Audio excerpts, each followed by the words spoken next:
Assalamualaikum warahmatullahi wabarakatuh. Alhamdulillah alladzi arsala rasulahu bil huda wa dinil haq liyudhhirahu 'alad dini kulli wa kafa billahi syahida. Asyhadu an la ilaha illallah wa asyhadu anna Muhammadan abduhu wa rasuluhu la nabiyya ba'da. Allahumma salli wa sallim ala nabiyyina Muhammadin wa ala alihi wa sahbihi wa man tabi'ahum bi ihsan ila yaumil qiyamah. Amma ba'du. Para jamaah salat maghrib yang insyaallah malam ini sama-sama dimuliakan oleh Allah Subhanahu wa taala. Saya amat sangat beban saya ringan ketika harus mengisi di Masjid Al-Hikmah. Kenapa saya katakan ringan? Karena tim takmir ini sudah memberikan judul, kemudian didampingi ayatnya. Jadi saya hanya cuma sekedar untuk melengkapi dari judul dan ayat yang disampaikan, karena memang kalau cari judul itu sulitnya setengah mati. Kenapa? Jangan-jangan judul yang saya berikan ada orang yang menyampaikan, nggak begitu, tidak boleh. Diberi judul oleh tim kita, wah ini basic sekali ini. Terus kemudian imamnya memberikan ayatnya. Jadi saya hanya cuma melengkapi saja. Alhamdulillah kalau besok semua jemaah kita sampai kita besok berpindah alam dari alam dunia ke alam kubur, tentu kita tidak mungkin sampai ke alam kiamat. Alam kubur insyaallah kita sudah menyelesaikan tugas-tugas yang diberikan Allah kepada kita. Tugas yang diberikan kepada kita itu judulnya begini, krisis spiritual muslim. Jadi umat Islam itu memiliki krisis spiritual. Itu adalah krisis tentang hubungan dirinya dengan Rabb. Kenapa? Karena yang paling utama itu adalah salat. Ketika sholat itu tidak dipahami, hanya dijadikan ritual belaka. Ini judul basic kalau menurut saya. Ayatnya sudah disampaikan oleh imam tadi. Saya awali begini, agar kita tidak ragu-ragu, karena sekarang tuh banyak yang menjadi ateis dan kemudian menjadi liberal. Anak seorang guru besar dari UIN Syarif Hidayatullah, dia senior, guru besar. Kebetulan dia adalah pengurus partai politik Demokrat. Secara kebetulan anaknya mengaku umur 10 tahun hafal Al-Quran, tetapi dia tidak percaya dengan Al-Quran sekarang. Dia menantang di mana Allah tidak pernah adil. Saya tidak percaya kegaiban. Nanti dicari ya, itu putra perempuan, namanya kalau tidak salah Kaimala, kalau tidak salah itu ateis kalau menurut saya. Sayangnya teman-teman menjawab itu kurang pas dengan apa yang diinginkan. Dia, mohon maaf, payudaranya kelihatan, dia lepas jilbab, berarti dia tidak percaya dengan Al-Quran. Banyak. Kalau bapak ibu nanti melihat itu, tidak usah dijadikan pedoman, karena itu salah besar. Saya mengawali dari petunjuk Allah. Kalimat Allah begini dalam surat Al-Baqarah, yang bawa Al-Quran ya, surat Al-Baqarah ayat yang kedua, atau yang punya aplikasi. Ustaz bawa Quran, Bawa ya? Bawa ya? Kalau enggak bawa, ada aplikasinya. Dalam surat Al-Baqarah ayat kedua itu kalimatnya begini. Alif Lam Mim Dzalikal kitabu la raiba fihi hudal. Lah, putra guru besar PAI ini yang ngaku hafal Al-Quran umur 10 tahun, dia tidak faham Al-Quran. Kalau menurut saya, dia tidak faham tentang isim isyarah, dia tidak faham tentang dhamir yang ada dalam Al-Quran. Alif Lam Mim Dzalika itu namanya isim isyarah. Dzalika menunjukkan itu, berarti jauh kan. Kalau hadza ini dekat. Paham Bapak Ibu ya? Itu isim isyarah. Kalau bahasa Inggrisnya mungkin that is, this is, kan begitu ya? Lah ini dzalikal kitab, itu kitab, berarti bukan itu. Coba Mas ambilkan Al-Quran, Mas satu. Cari yang lebih kecil ya, yang mudah saya angkat.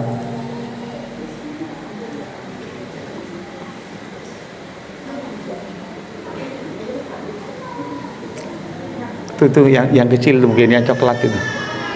Lebih kecil ya. Ya. Ini kalau tidak salah produk Kementerian Agama. Besar sekali. Maturun. Ya.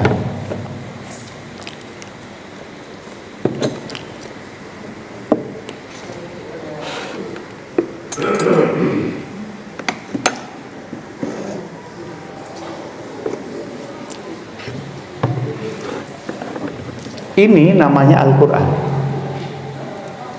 Hadzal Quran. Tetapi Allah menyebutkan surat Al-Baqarah ayat 2 itu dzalikal kitab. Itu kitab, bukan ini. Paham ya? Kitab itu yang mana? Yang disebut Allah itu kitab yang berada di sisi Allah. Para pemufasir itu menyatakan di Lauhim Mahfuz. Kitab itu, ketika isi kitab itu, ini Lauhim Mahfuz, ketika isi kitab itu diturunkan ke langit dunia dan kemudian diambil oleh malaikat berangsur-angsur sesuai dengan kebutuhan dunia, maka isi kitab yang diturunkan itu kemudian ditulislah di pelepah kurma, ditulislah di batu-batu, maka tulisan-tulisan sahabat Rasul itu disebut Quran. Paham? Jadi isi kitab di Lauhul Mahfuz ketika diturunkan dan sudah ditulis oleh sahabat Rasul, tulisan itu disebut Al-Quran. Maka pada saat zaman Utsman bin Affan dikodifikasikan seperti ini. Maka ini hadzal Quran.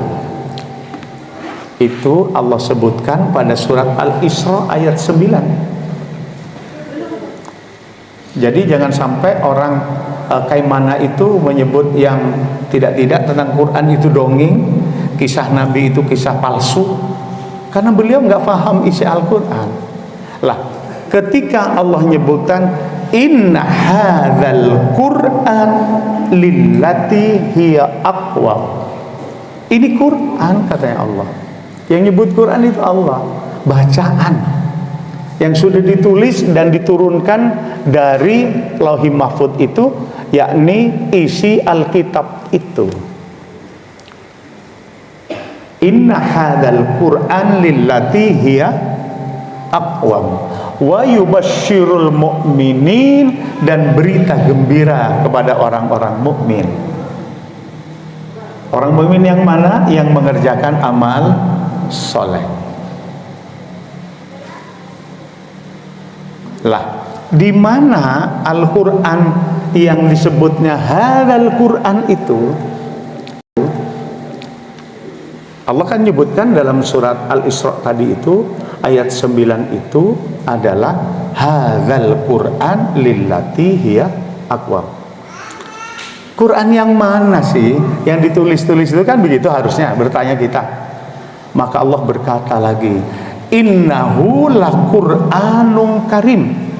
Tulisan-tulisan dari bagian kitab itu adalah Quran yang mulia, fi kitabim maknun, di tempat yang terpelihara. Quran yang ditulis itu bagian daripada Alkitab. Paham? Innahu laqur'anun karim fi kitabim maknun, di tempat yang terpelihara. La yamassuhu illal mutahharun. Al-Quran yang ditulis itu bagian dari kitab itu. Kitab yang itu yang ada di tempat yang mulia nggak bisa disentuh kecuali orang yang disucikan oleh Allah. Ini Quran.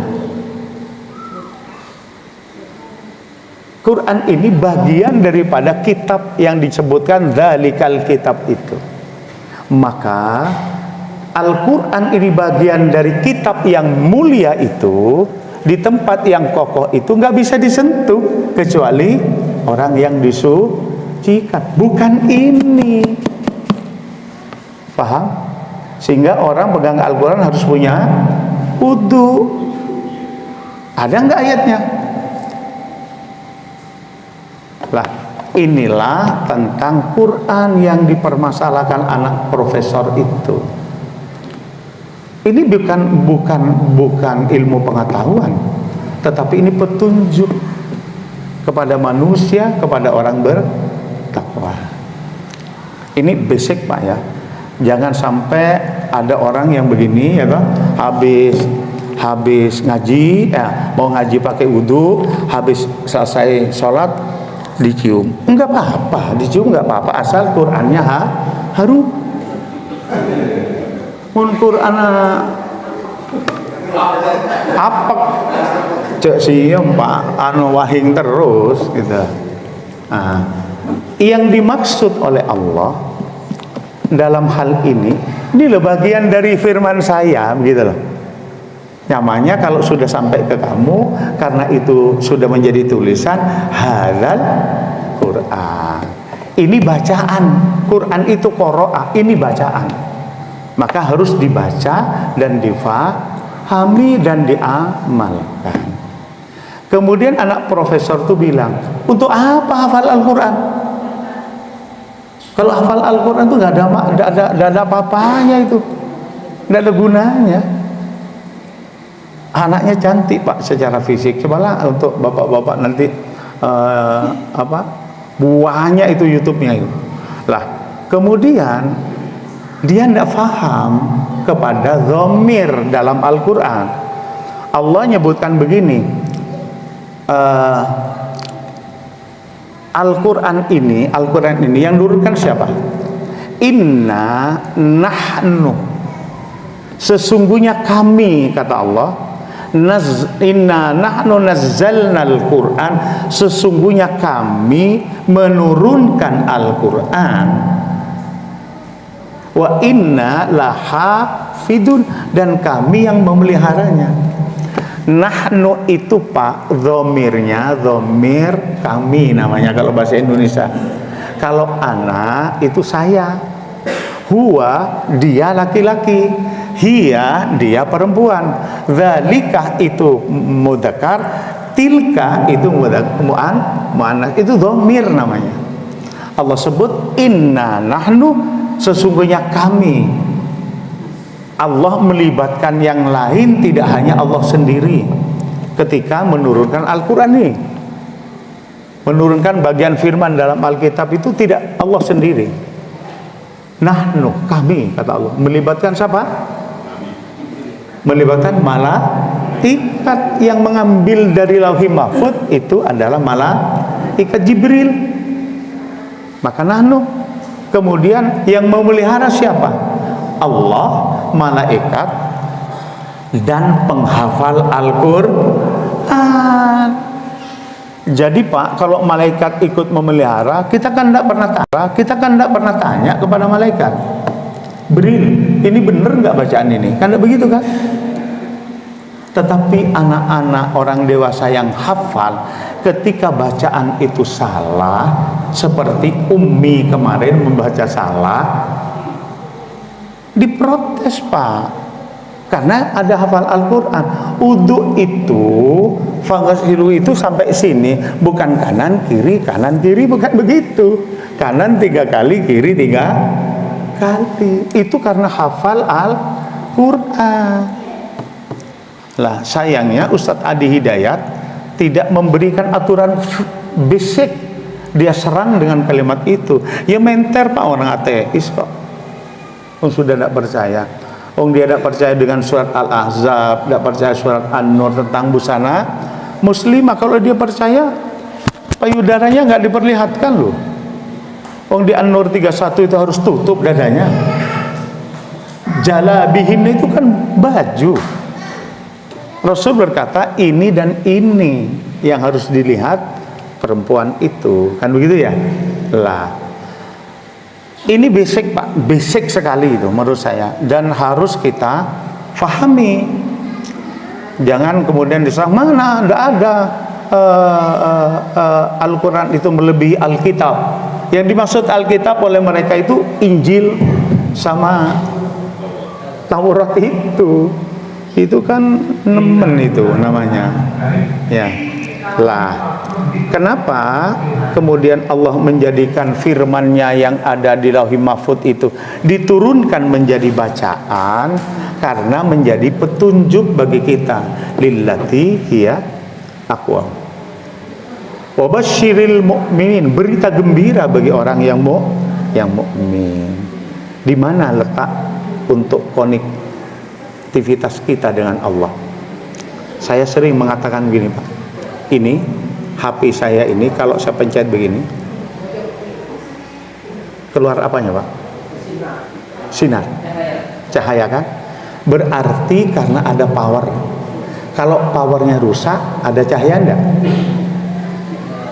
Kalau power HP saya rusak, enggak keluar Pak ya? Atau sebaliknya, powernya bagus, tetapi lampunya tidak bagus, tidak akan terang begini kan? Lah, maka petunjuk yang dimaksud Allah itu al-ilmu qoblal amal. Berilmulah dulu sebelum berbuat. Begitu kata Rasulullah. Punya ilmu dulu baru berbuat. Kalau tidak punya ilmu Pak, berbuat, bikin teh ini enggak karuan Pak. Kalau tidak punya ilmu, untuk manis beri gula. Pak Santo, Pak Nur, kok mau diberi gula berapa? Separuh Pak, separuh. Lah kalau tidak punya ilmu diberi garam Pak ini Pak. Kan dia toh? Nah, silakan Bapak Ibu minum dulu. Nah, al ilmu qoblal amal, berilmu dulu sebelum berbuat. Maka Pak, teman-teman ini kemudian memberikan basic begini. Krisis muslim secara spiritual. Saya setuju sekali itu. Krisis itu. Buktinya apa? Percuma Pak. Mereka jungkir balik tetapi tidak menjaga lisan dan perilakunya. Kenapa? Karena tidak memahami esensi sholatnya. Tidak paham itu. Sudah bertahun-tahun kita ya. Saya umur 68, contohnya bertahun-tahun tadi tidak faham, tidak konik dengan Allah karena tidak faham sholatnya. Padahal kita tahu sholat itu apa? Sholat itu doa Pak. Jadi sholat itu kata Allah, aku bagi sholat itu yakni 2 bagian, untukku separuh, untuk umatku separuh. Jadi kalau baca Al-Fatihah, Bapak Ibu sudah rengeng-rengeng kalau baca Fatihah. Kan banyak kan imam begini. Alhamdulillahi rabbil alamin arrahmanir rahim maliki yaumiddin iyyaka na'budu. Ada kan? Boleh, boleh. Tetapi dia tidak menunggu jawaban Allah itu. Kan sudah sering saya menyampaikan Pak ya. Alhamdulillahi rabbil alamin. Diam Pak, bernafas, karena Allah menjawab, hambaku sedang memujiku, hamidani abdi, kata Allah. Dalam sebuah riwayat, Allah itu bangga kepada makhluknya yang berkata alhamdulillahi rabbil alamin. Ar-Rahmanir Rahim. Diam kan? Allah menjawab, hambaku sedang memuliakanku. Maliki yaumiddin, hambaku juga memuliakanku lagi. Ketika kita ihdinas siratal mustaqim, tunjukilah kami ke jalanmu yang lurus. Allah berkata, hadza li abdi, ini untuk hambaku. Wali abdi ma sa'alaka, dan untuk hambaku apa yang dia minta. Kurang apa Allah itu? Apa yang diminta, kata Allah, akan dituruti.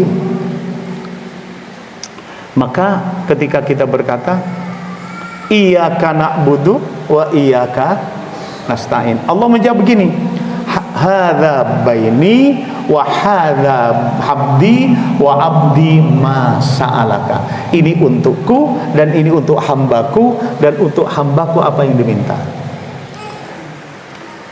Apa yang kita baca? Iyyaka na'budu, aku menyembahmu ya Allah. Ini untukku, kata Allah. Hadza baini. Iyyaka na'budu wa iyyaka nasta'in, dan aku meminta pertolongan. Hadza li abdi, yang pertama, wa baini li abdi, ini untuk hambaku, ma sa'ala, apa yang dia minta. Apa yang diminta oleh kita? Siratal ladzina an'amta alaihim ghairil maghdubi alaihim waladdallin. Itu yang diminta. Kata Allah apa itu setelah waladdallin? Allah jawab apa? Hadza li abdi wa li abdi ma sa'ala. Ini untuk hambaku semuanya. Dan apa yang hamba minta aku penuhi. Lah, kalau ini Pak sudah kita pahami, maka krisis spiritual tidak akan terjadi. Karena kita menjadikan sholat Allahu Akbar antara jazat dengan hati dan pikiran nggak sama. Orang yang tidak baca Fatihah nggak sah sholatnya, tidak disebut sholat itu. Maka sebelum baca Fatihah, kita sering membaca namanya doa iftitah. Doa iftitah itu di surat apa Pak? Al-A'raf apa Al-An'am? Al-An'am. Kemudian kita kan berbicara itu, inna sholati, sesungguhnya sholatku, wa nusuki, dan ibadahku. Nusuk itu ibadah. Wa mahyaya, hidupku, wa mamati, dan matiku, lillahi rabbil alamin, untuk Allah. Apakah janji yang kita baca ini betul-betul aplikatif kita? Apa betul-betul kita aplikatif dengan janji ini? Salat kita, ibadah kita, kemudian hidup mati kita untuk Allah. Malaikat pencabut nyawa itu kira-kira salah nggak kalau mau nyabut saya, kemudian ganti Pak Santo? Sama enggak? Apa keliru enggak kira-kira? Enggak mungkin kan? Enggak mungkin Pak. Yang kedua, apakah malaikat pencabut nyawa kita tadi itu, kemudian malaikat yang lain disuruh oleh Allah memberi rezeki? Nih rezeki untuk Nur Hasan. Rezeki Nur Hasan keliru ke Pak Prabowo kira-kira? Keliru enggak kira-kira? enggak mungkin Pak, kan begitu kan ya, kan tidak mungkin. Maka kita menutup pintu rumah itu bukan Al-Quran. Ini adalah merupakan hukum pertama. Hukum yang kedua itu sunnah Nabi. Jadi perilaku Nabi. Perilaku Nabi itu jangan diambil yang enaknya saja Pak. Perilaku Nabi itu tambat untamu, barulah engkau tawakal. Tambat itu, unta itu ditali dulu kemana itu, ke tiang, baru kamu tawakal. Apakah lari apa enggak itu urusan Allah. Jangan hanya diambil enaknya saja tawakal itu. Rasul kan menyuruh kita kalau sholat malam maka banyaklah, perpanjanglah bacaan surat. Tetapi menjadi imam di masjid jangan panjang-panjang. Rasul nggak pernah menegur orang jadi imam surat pendek, nggak pernah ditegur. Tetapi yang ditegur baca surat panjang. Ingat, hati-hati itu. Karena banyak kemudian karena enak kemudian Al-Baqarah dihabisin. Ingat, di belakang makmumnya ada pasca stroke, ada yang sudah kotean, kan begitu. Ingat itu. Ya, tadi suratnya pendek-pendek, apalagi kita paham, kan begitu ya. Enak, andai kata salah kita ingatkan. Baca panjang-panjang surat Ar-Ra'd sampai selesai 29. Ya, katanya yang sudah sepuh, kayak abid. Bapak, Ibu, ini saya maksudkan kalimat sholat itu hanya difahami oleh kita itu bukan dalam sholatnya, tetapi memahaminya tentang masalah output sholat. Output sholat itu sudah paham mereka. Contoh, pada surat Al-Ankabut ayat 45 ya, ayat 45 Allah menyampaikan gini, utlu ma uhiya ilaika mir rabbika, kan begitu, wa aqimus shalah, kan begitu, innas sholata tanha anil fahsyai wal munkar. Ingat, kadang-kadang kita memotong ayat tetapi tidak nasabah untuk ayat. Utlu ma uhiya ilaika mir rabbika, bacalah olehmu Al-Quran yang merupakan fi kitab, dalam kitab itu yang diturunkan Rabbmu. Jadi baca Quran dulu Pak. Makanya sebelum sholat kita harus paham Qurannya. Quran tentang apa? Tentang sholat. Utlu ma uhiya ilaika mir rabbika, kan begitu kan? Kemudian wa aqimus sholah, baru tegakkan sholat. Karena menegakkan sholat itu adalah bisa mencegah perbuatan keji dan mungkar. Lah, esensi ini, Al-Ankabut ini enggak difahami secara hakiki oleh kita. Karena apa? Karena sholat kita itu sudah dialog dengan Allah. Ketika kita sudah baca surat, ketika kita ruku, subhanakallahumma wa bihamdika, subhanakallahumma rabbana wa bihamdika allahumma firli, maha suci engkau ya Allah, aku memujimu ya Allah, oleh sebab itu ampuni aku. Dialogkan Pak. Maka dari Al-Fatihah itu, masalah apa yang kau minta, kita minta ampun kepada Allah. Itu dalam ruku. Kemudian itidal, sami Allahu liman hamidah, mendengarlah Allah karena aku memujimu ya Rabb. Allah mendengar apa yang kita puji kepada Allah. Makanya jangan Allah liman hamidah, harus tegas sami Allahu liman hamidah. Ketika turun, Rabbana walakal hamd, segala puji bagi engkau ya Rabb, kan begitu. Maka Allahu Akbar, sama kan? Ketika duduk iftiras, kita meminta juga kepada Allah. Ada yang 8, ada yang 7, ada yang 6. Silakan.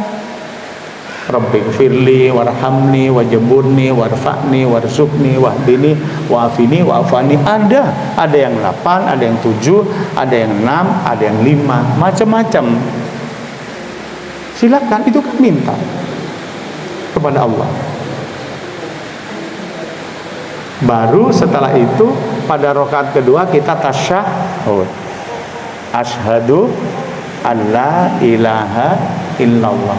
Saya berjanji, kan begitu, bahwa tidak ada ilah sesembahan kecuali Engkau dan Muhammad Rasulullah. Pak, saya paling senang dengan 2 ayat Al-Quran pada surat Al-Fat 28-29 itu. Kalau imam wajib hafal lah ya, wajib hafal. Walladzi arsala rasulahu bil huda wa dinil haq. Dialah Allah yang mengutus Rasul dengan petunjuk yang benar, wa dinil haq, dan agama yang benar. Liyudkhirahu, Rasul itu diturunkan untuk memenangkan, liyudhiru ala dini kulli, terhadap agama-agama yang lain. Wa kafa billahi syahida, dan cukuplah Allah yang membuat pernyataan itu. Maka ini basic sekali salat ini. Maka kemudian harusnya cukup tebarkan salam, asfus salam bainakum. Sebarkan salam di antara kita. Assalamualaikum warahmatullahi wabarakatuh. Siapa yang duluan? Siapa yang lebih muda? Jangan yang tua duluan, yang lebih muda. Kemudian apa? Setelah tebarkan salam, ulurkan tanganmu di antara kita. Ma min muslimaini yaltaqiyani fayatasofahani illa ghufira lahuma qabla ayyatafarraqa. Ketika kita salaman, sebelum dilepas, kita dimaafkan keduanya oleh Allah Subhanahu wa taala. Siapa orang yang ingin bertemu dengan Rabbnya, maka beramalah dengan amal yang benar. Wala yusyrik bi ibadati rabbih ahada. Jangan engkau sekutukan Allah kalau engkau sedang beribadah. Maka imam tadi berkata, fawailul lil musallin, maka celakalah orang-orang yang salat, alladzina hum an salatihim sahun, orang-orang yang lalai dalam salatnya. Siapa orang yang lalai salatnya? Di atas tadi tidak pernah memberdayakan anak yatim, tidak pernah memberdayakan fakir miskin. Maka oleh Allah fawailul lil musallin. Kenapa? Salatnya alladzina hum yuraun. Hanya salatnya dijadikan ritual belaka, tidak difahami salatnya, hanya dijadikan Allahu Akbar, sami Allahu liman hamidah, kan begitu. Kalau itu difahami, Pak, kita masuk masjid, ketemu, bersalaman, ucapkan salam, kemudian kita sholat. Sholat itu, Pak, kita jasad di sini, alam pikir dan hati ya di sini. Jangan jasadnya di sini, hatinya di sono, pikirannya di sana. Allahu Akbar. Ibu bilang dalam pikirannya, tadi kompor belum dimatikan. Kan tidak bisa ini, tidak konek ini sudah. Si bapak bilang, jangan dikunci motorku mau.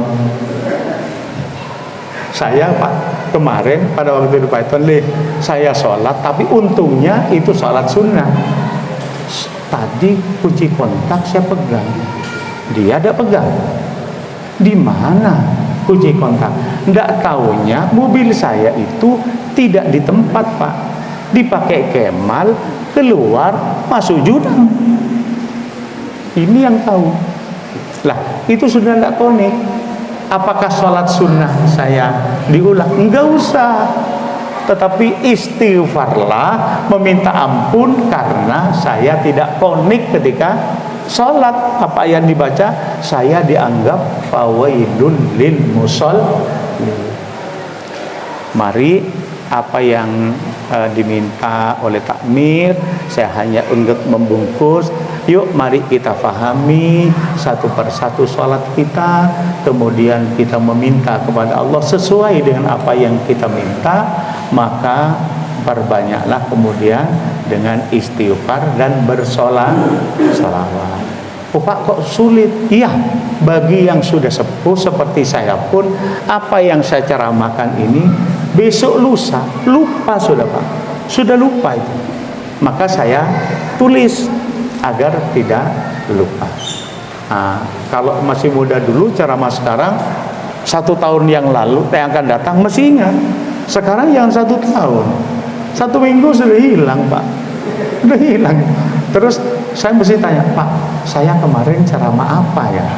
Yang mendengar bilang gini, nggak tahu juga kan, kok bodoh ini.